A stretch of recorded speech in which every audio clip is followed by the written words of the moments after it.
Welcome to an overview of Chapter 6 of the Quantity Surveyor's Pocketbook, Contract Procedure.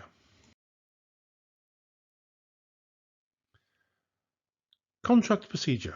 Wow, where do you start? This is probably the largest section in the Quantity Surveyor's Pocketbook. And so for easy interpretation, I have split it into three sections. Part 1 is a review of the contracts.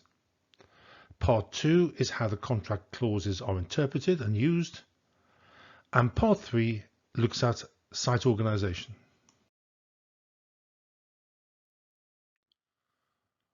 Part 1 of the chapter reviews the contracts in common use.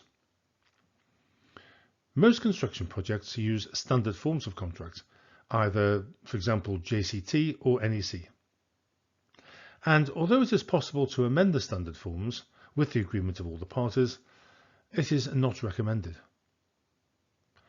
Historically, the JCT suite has been the most popular, but NEC is catching up quickly. All JCT contracts now have a common layout as illustrated on this page, which greatly helps in interpretation.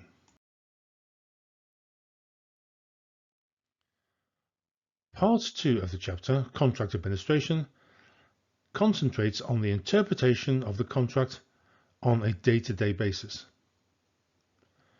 It includes the procedures involved in preparing applications for payment on account, extensions of time, preparing claims for loss and expense by the contractor, and also how to deal with variation or change orders. The purpose and the use of day works is also discussed. The final part of the chapter, Chapter 3, is concerned with site organization and planning.